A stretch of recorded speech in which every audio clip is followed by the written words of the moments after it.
If you can create value, you can make a lot of money. And to me, value is serving others, it's solving problems, and the bigger the problems you solve, the bigger payoff you're going to have. It's pretty mind-expanding for me. I'm from Price, Utah. Anyone know Price? Anyone from Price? Yeah. And you guys are still raising your hand and admitting it. I'm proud of you, you know? Yeah. So coming here was a pretty mind-expanding thing because of some of the people that I encountered, like Ren Zafiropoulos, who invented Xerox, was one of the guys. And then you gotta think, I'm 40 years old now, so it was quite a while ago. And they brought in a scientist that was talking about 3D printing back then. And like, so it was like hard to understand, and now it's just really commonplace. But what it did was it just kind of gave me a completely different perspective on the world and opened up a whole different level of opportunity. So I think you guys are in store for a pretty special experience overall, and I'm pretty excited for you. I will admit it was a lot of fun as well. Like, learned a lot, but I had a great time and still have tons of fun memories. So what I want to talk about is an entire mindset called win, then play. So win first, then play. High achievers and people that show up something like this, a lot of times there's this paradigm people get stuck in called play to win. Play to win is all about hustle. It's all about hard work. It's all about doing what everyone else won't do so that one day you can live a better life. But what you miss out on is the memories you would create along the way. And the questions I want you to really consider is, what does a win look like for you? Society defines wins in really terrible ways. Like, society is going to put someone like Elon Musk up and say, look how amazing, look at all the things that Elon's accomplished. Guess what? Elon has a terrible life.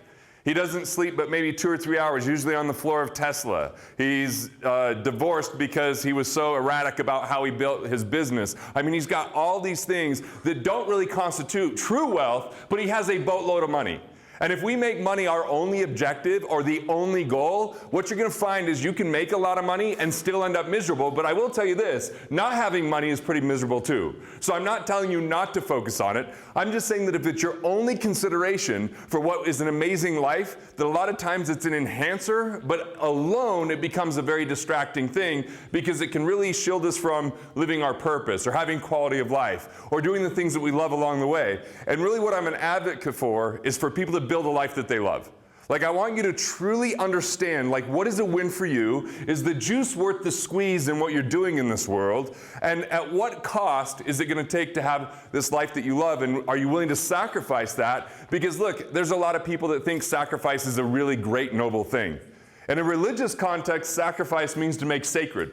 That's a great thing. But if we take it out of a religious context and we just place it in the business world, it usually means sacrifice family, sacrifice health. It usually means sacrifice something today because you're hustling so hard, because one day, someday, you're going to get to that promised land of having so much money that you can finally enjoy life. But what happens is we start to program our minds and our behaviors to actually tend towards this scarcity behavior. And look, scarcity defined, I would call it like the consumer condition. The consumer condition is a place where people look to take more from the world than they give to it. The consumer condition is a place where people live by fear, doubt, worry, complaint, frustration, anger. It's a place where you see, if you want to see it, just turn on the news. It's really apparent on the news. It's all that's usually talked about, and it's actually an addictive part of the brain where that's what people start to look for. And when you're in that paradigm or that perspective of scarcity or the consumer condition, there is no room for happiness. There is no situation of love and joy. It's simply a world of sacrifice. And some people that live in that world, they get put on the covers of magazines, or that we get to see them and admire them in some ways. But when we dig into their life and we ask, are they truly wealthy? I would say, I don't know. Like, let me define that for a minute. Like, being rich is having a lot of money. And that's something in today's world that I think is easier to have happen than ever before. Because before it was kind of like, were you born of the right family? And did you inherit that money? Or did you marry well? Or were you lucky? And now, because of the internet and because of technology and because of everything like that, it doesn't require to go raise a bunch of money to start a business. It doesn't require that you already know a bunch of people to become profitable. It just simply means, can you create value in this world? If you can create value, you can make a lot of money. And to me, value is serving others, it's solving problems, and the bigger the problems you solve, the bigger payoff you're going to have. But at the core of all this, I think, is what I would call soul purpose, S-O-U-L. Soul purpose comes from a producer paradigm. It comes from abundance. Abundance is a place where we focus on innovation and ingenuity and exchange and service and solving problems. In the core of abundance is where value creation exists. And in the world of cause and effect, value creation is it's the cause and dollars are the effect. Let me say that really easily. Dollars follow value. So if we look at some people that have a lot of money because they're part of a corporation, and this corporation isn't necessarily out to do the best things in the world. They're simply out to make as much profit as possible. They'll usually use terms like shareholder value. And shareholder value may or may not be built on value creation. But what I'm going to urge you to do is really live a life based upon value and your values first and foremost, because as we unveil this, I mentioned soul purpose. Soul purpose is S-O-U-L. Soul purpose. It's your values. So what do you truly value in this world? What matters to you? Second, it's your abilities. Where do you have capabilities? Where do you have unique abilities? Where do you have things that you're just really good at? And by the way, what I find is most people discount what they're best at. Because when they're really good at something, they expect other people are probably good at it. But what I'm here to tell you is what you're really good at, someone else probably isn't as good at it. And that's where you can earn the most and be the most effective and be the biggest value creator. So in soul purpose, we've got values, we've got ability, and then we've got passion. And passion is just a fuel. Like, we could go to any street corner in the world and hear someone ranting about passion. I can throw a rock and hit someone talking about passion right now, but people go passionately broke or run passionately in the wrong direction if they don't get clear about their purpose. Right? There's a lot of people that are really passionate about what I would call a hobby, but a hobby doesn't equate to money sometimes, or it doesn't equate to a business, or it doesn't equate to creating value for other people, but it could be something you just enjoy. And that's fine, there's plenty of room for that, but let's just not confuse and collapse that as being of significant value to the world, or being expected to make money doing those types of things.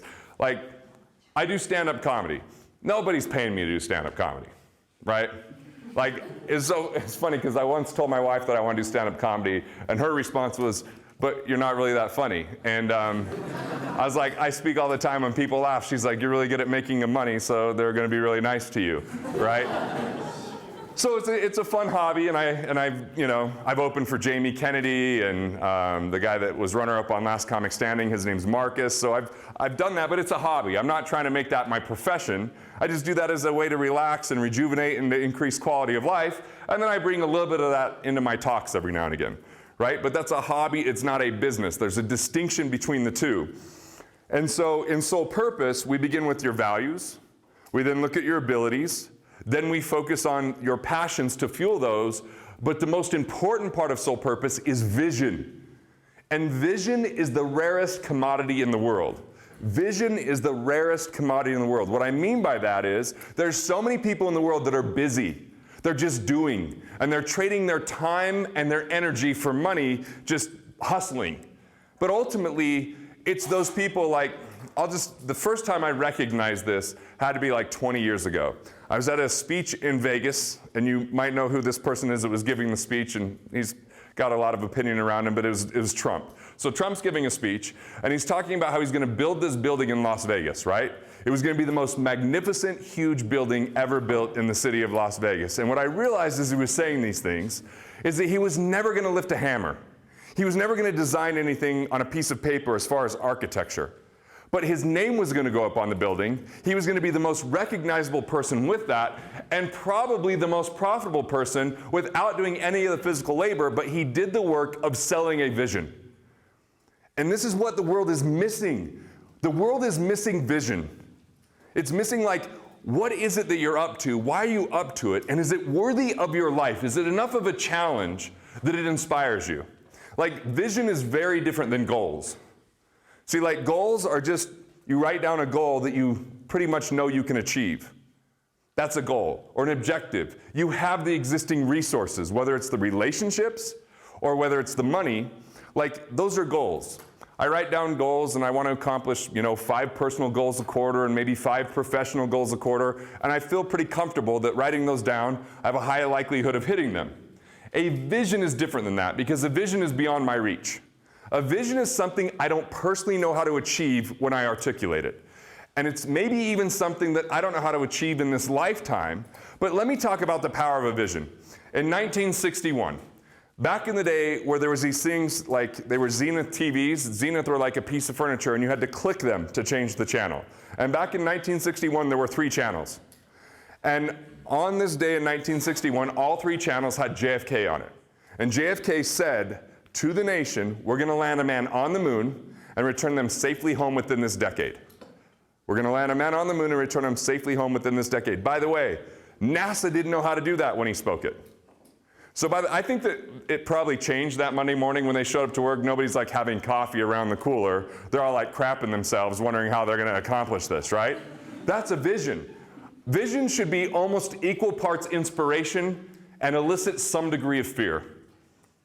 If there's no fear in it, it's just a goal. And what I mean by fear, I'm not talking about like paralyzing, crippling, not sleeping at night fear. Just like, if I say this, am I a little bit crazy? If I say this, I don't really know how to accomplish this, but that's the cool thing about a vision, is a vision lets other people support it and build it with you. The magic of vision is you don't have to do it yourself, you just have to articulate it. And the miracle behind it is if it's beyond your reach, but it inspires other people to show up and want to do it as well. Like, I don't know if anyone watched that movie that Ashton Kutcher portrayed Steve Jobs in, but like it was kind of a flop in Hollywood ultimately. But I remember this one part of the movie, because Steve Jobs gets fired from Apple, and then he comes back, and there's these people just sitting around, and they see him walking around, and they go to talk to him, and he's like, what are you doing? They're like, we're waiting for you to come back, because they were so inspired by his original vision.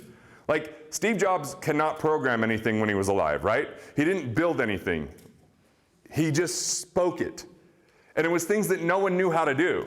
Like whether it was an iPod or whether it was an iMac or whether it was whatever it is, he just articulated it before it existed in physical manifestation.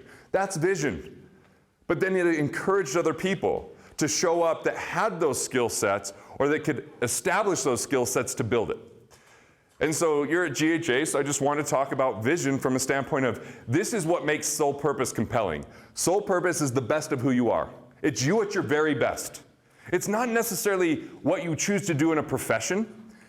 What you do in a profession is either aligned with your soul purpose or not aligned with your soul purpose. So you can have an amazing attention to detail, which might make you an amazing engineer, or it might make you an amazing surgeon. Or it just may make you an amazing accountant, right? But it's a similar skill set. Your soul purpose is not what you do, it's who you are. And what you do, when it's aligned with the best expression of who you are, you show up more powerfully. I'm not yelling, by the way. I'm just excited, okay? It's like, I get passionate about this kind of stuff, and I'm not willing to let any of you guys go to sleep in the afternoon. So, all right, so soul purpose, the way that we really get there and achieve this is through abundance. Like vision is an abundant thought process. Abundance is where we think about, instead of in scarcity where it's feared out and worry, abundance is about it's about faith, it's about creation, it's about innovation. And if you can really embrace that, that's where the magic happens. That's where you can make the biggest difference. Being busy to do something in physical labor, like I came from Price, my dad was a coal miner, both my grandfathers were coal miners, and my great-grandfather was a coal miner. Guess what? They worked hard, but they never established a substantial amount of value in the world outside of their family because they simply traded their time for the dollars of physical and manual labor. And if you're at GHA, I don't think that's what your vision is. It's not a compelling vision because we now have robots and computers and things like that that can handle that. But what my belief is no matter what happens with artificial intelligence and technology, there's 3 things that if you master, you're going to own the future. The first thing is being adaptable. When you're adaptable, then you're not so tied in. Like the suffering that I see happening in the world today, especially the suffering in America, are people that want the past to be different.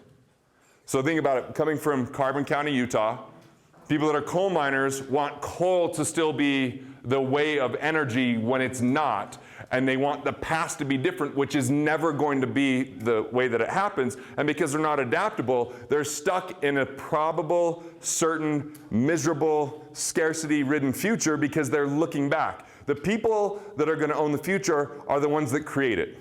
So creation is the second characteristic.